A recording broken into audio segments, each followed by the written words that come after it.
E agora passando a... Não, trocando de tema, mas não tanto, né? Que como eu comentei aqui na introdução, a gente teve alguns ruídos vindo de Brasília e que tem a ver justamente com o Banco Central, tem a ver com política monetária.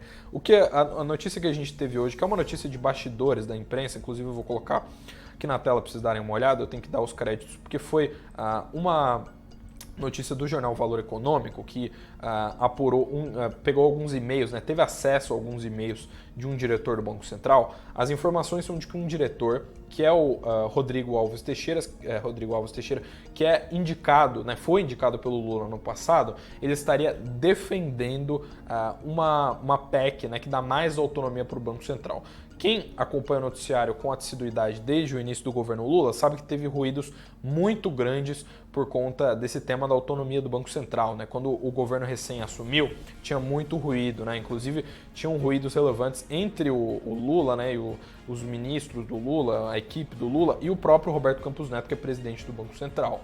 E o que a gente teve hoje foi essa notícia aqui de que o Rodrigo Alves Teixeira, que é o diretor de administração, né, do Banco Central, estaria defendendo em alguns e-mails essa PEC. Essa PEC que dá mais autonomia para o Banco Central, ela é de senadores, né, de parlamentares que são de oposição ao governo Lula e, como eu falei, esse diretor ele foi indicado pelo Lula. Atualmente, essa PEC ela tem causado alguns ruídos com a ala governista do governo Lula, né? A ala que é mais vinculada, né, mais política do governo Lula, é mais atrelada ao PT, e o Rodrigo, né, que é esse diretor do Banco Central, ele defendeu que a PEC, abre aspas, traz mais flexibilidade na gestão de pessoas, né? E além disso, né, vale destacar aqui, né, eu falei que tem uma série de ruídos e tudo mais, os governistas, né, os parlamentares, os políticos que estão do lado do governo Lula, eles têm alegado que tem um atropelo aí na negociação dessa PEC, dessa proposta que dá mais ainda autonomia para o Banco Central. Relembro todos vocês que a gente teve uma lei de autonomia do Banco Central no finalzinho do governo Bolsonaro, né, que foi aprovada e que instituiu aí todas essas normativas que a gente tem do Banco Central hoje. E os integrantes do Ministério da Fazenda, segundo algumas informações de bastidores, estão considerando que essa pauta, essa PEC aqui, ela é mais do Campos Neto do que dos parlamentares em si, né? Que ela está sendo muito ventilada e está sendo muito pressionada por parte do Campos Neto, que é o presidente do Banco Central.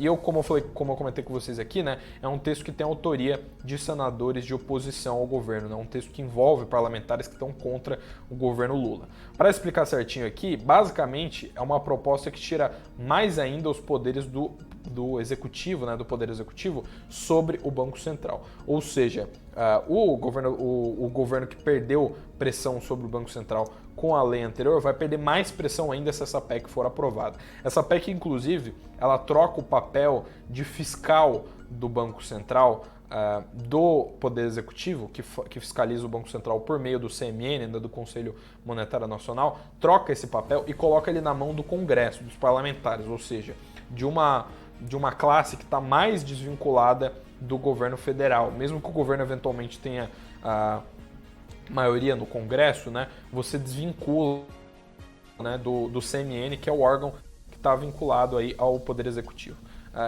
Vale lembrar que o Haddad, né, o que é ministro da Fazenda, e o presidente do Banco Central, Roberto Campos Neto, eles iriam se encontrar ainda nessa terça-feira, dia 30 de janeiro, mas a reunião foi cancelada por conta do período de silêncio que exige a reunião do Copom, né, o Comitê de Política Monetária.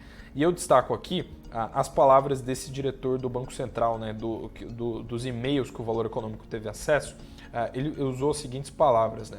A transformação organizacional advinda da PEC trará maior autonomia e flexibilidade para a gestão de pessoas. Ele ainda apontou que o Banco Central se empenhou em realizar estudos para construir um primeiro esboço de proposta de autonomia.